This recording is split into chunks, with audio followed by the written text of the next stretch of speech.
Like share हाँ और जी। Subscribe. नमस्कार। आज हम जिस विषय की बात कर रहे हैं वो केंद्र और राज्य दोनों के संदर्भ में है, लेकिन उसमें प्रश्न जो है वो इतने खतरनाक है कि उनका संविधान में भी उल्लेख नहीं है। लेकिन कैसे संविधान में उल्लेख हुआ, कब हुआ, कैसे हुआ, उसको आज हम पढ़ रहे हैं। एक मंत्री परिषद शब्द तो आपने बहुत ज्यादा सुना है। मंत्री परिषद, ये जो मंत्री परिषद होती है, इस मंत्री परिषद का एक अभिन्न अंग होता है, उसे कहते हैं मंत्रिमंडल। मंत्रिमंडल, चाहे मंत्री परिषद हो चाहे मंत्रिमंडल हो, इनमें व्यंजन संधि होती है। मंत्री प्लस मंडल, मंत्री प्लस परिषद। क्लियर? आप ध्यान से समझे। आप सभी कक्षाओं से पढ़कर आए हैं और हमारी जो कक्षा है वो मंत्री परिषद है। क्या है? मंत्री परिषद है हमारी कक्षा। इस कक्षा में एक मॉनिटर होता था। मॉनिटर आया अपने में, वो मॉनिटर यहां आ जाता है। पूरी कक्षा में से एक आ गया यहां पर, तो वो क्या हो गया? मंत्रिमंडल। मॉनिटर, मॉनिटर होता है, मॉनिटर होता है, मॉनिटर वैसे मॉनिटर होता है, ध्यान रखना। मॉनिटर, ठीक है। मॉनिटर फिर कंप्यूटर बड़ा हो जाएगा वो। मॉनिटर यानी संख्या इसकी ज्यादा है या इसकी ज्यादा? इसकी ज्यादा है, यानी संख्या में ज्यादा होती है। क्लियर? इनकी संख्या क्या होती है? कम। इनकी संख्या तो कम होती है, लेकिन मेरे को ये बताओ पावरफुल कौन है? मॉनिटर। तो शक्ति में ज्यादा, पावर ज्यादा होती है इनके पास। इनके पास शक्ति क्या होती है? कम। शक्ति कम। बात समझ में आ रही है क्या? कोई बाहर की बात नहीं है, अपने आसपास की बात है, लेकिन समझने का स्वरूप ये है। यानी हमारी जो मंत्री परिषद होती है, इस मंत्री परिषद में कई प्रकार के मंत्री होते हैं। 1 2 3 4 प्रकार, 3 ही है मंत्रियों के।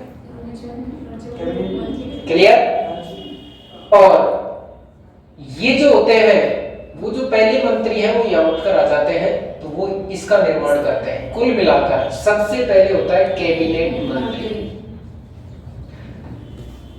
कैबिनेट मंत्रियों का समूह क्या कहलाता है? क्लियर? तो यहां पर ये कैबिनेट के मंत्री होते हैं केवल। अब बताओ स्वरूप इसका बड़ा या इसका? ये क्यों है? व्यापक।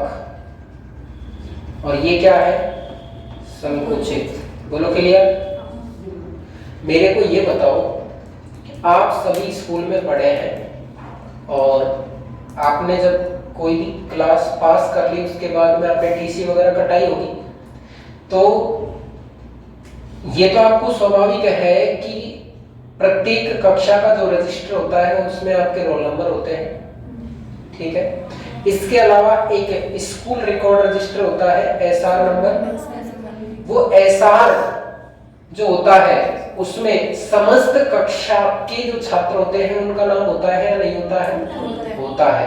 तो इनका नाम तो एसआर में है, लेकिन मेरे को ये बताए कि अलग से इनका नाम कोई एसआर होता है? इसी एसआर में इनका नाम होता है।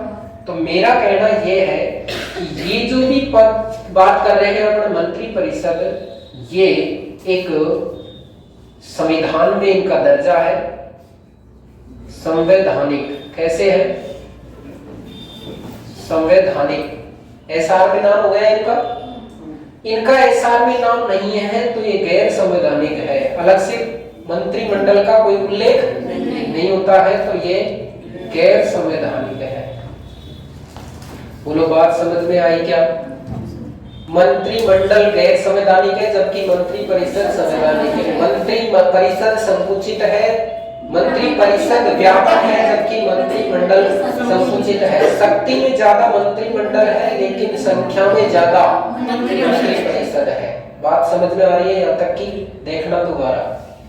इनमें से मंत्रिमंडल का उल्लेख संविधान में है या मंत्री परिषद का? मंत्री मंडल का संविधान में उल्लेख नहीं है। भारतीय संविधान के, इसका तो उल्लेख पहले से है, लेकिन भारतीय संविधान के अनुच्छेद नंबर 352 में, भारतीय संविधान के अनुच्छेद नंबर 352 में किसका उल्लेख है? राष्ट्रपति की आपातकालीन शक्ति। कुल मिलाकर अपन ये कह सकते हैं कि राष्ट्रीय आपात है,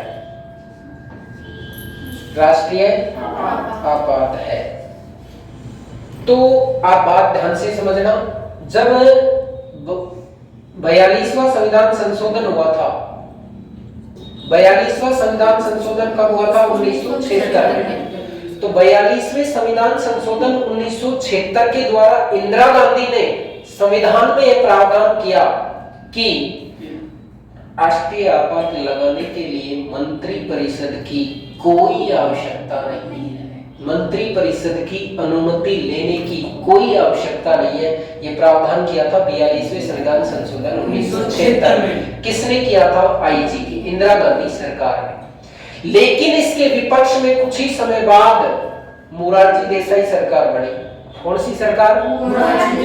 मोरारजी देसाई सरकार एक गठबंधन की सरकार थी। आनंद फानन में एक संविधान संशोधन किया, 44वां संविधान संशोधन 1978। और मोरारजी देसाई सरकार चाहती थी कि जो परिवर्तन इंदिरा गांधी सरकार ने कर दिए हैं, उन परिवर्तनों को वो दोबारा सही करे। कुल मिलाकर इन मोरारजी देसाई जो सरकार है, ये मोरारजी देसाई सरकार ने जो ये 42वें संविधान संशोधन 1976 के द्वारा यहां से मंत्री परिषद की अनुमति को हटाया था, उसको दोबारा लगाना चाहती थी। कौन सी सरकार? मोरारजी देसाई सरकार। लेकिन संविधान संशोधन करते वक्त एक दिमाग थोड़ा सा कम लगाया और उसमें मंत्री परिषद के स्थान पर मंत्रिमंडल शब्द का उल्लेख कर दिया।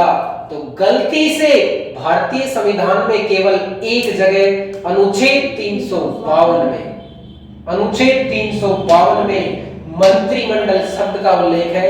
इसके अलावा मंत्रिमंडल शब्द का उल्लेख संविधान में कहीं नहीं है। बात समझ में आई? मंत्रिमंडल स्वयं गैर संवैधानिक है, लेकिन मंत्रिमंडल शब्द का उल्लेख संविधान में गलती से अनुच्छेद 352 में मोरारजी देसाई के सरकार के द्वारा 1978 में कर दिया गया है। बात समझ में आई? दोबारा ध्यान से समझना। तो मंत्री परिषद और मंत्रिमंडल में अंतर समझे आप? मंत्री परिषद में सारे मंत्री होते हैं जबकि मंत्रिमंडल में केवल कैबिनेट मंत्री होते हैं। मंत्री परिषद का स्वरूप व्यापक है जबकि मंत्री परिषद का स्वरूप संकुचित है। मंत्री परिषद संवैधानिक होती है जबकि मंत्रिमंडल गैर संवैधानिक होती है। इसमें केवल कैबिनेट मंत्री होते हैं। ये संख्या में ज्यादा होते हैं लेकिन ये पावर में ज्यादा होते हैं। बात समझ में आ गई? क्लियर? मंत्रिमंडल और मंत्री परिषद आप भूलने नहीं चाहिए जिंदगी। मंत्री परिषद का उल्लेख तो संविधान में जगह जगह मिलेगा आपको, लेकिन मंत्रिमंडल शब्द का उल्लेख कहीं नहीं मिलेगा। गलती से अनुच्छेद 352 में राष्ट्रीय आपात का जो प्रावधान है उसके तहत मंत्रिमंडल शब्द का प्रयोग कर रखा है। बात समझ में आई?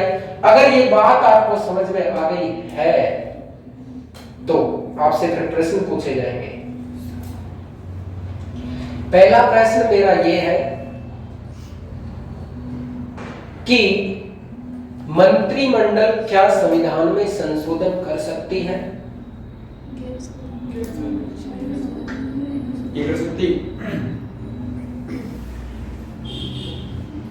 मंत्रिमंडल क्या संविधान में संशोधन कर सकती है? अरे जो स्वयं गैर संवैधानिक है, जो संविधान में क्या संशोधन करेगी? संविधान में संशोधन करने का पावर तो पूरी की पूरी मंत्रिपरिषद ही होता है। तो मंत्रिपरिषद प्रस्ताव लाएगी, फिर वो बहुमत से पारित होगा, उसके बाद ही संशोधन। क्लियर? आगे से एक प्रश्न और पूछ लिया जाए। ये 42वां संविधान संशोधन 1976 में हुआ, लेकिन 44वें संविधान संशोधन का संबंध कौन से सन से है? 76, 1977, 1979, 1975।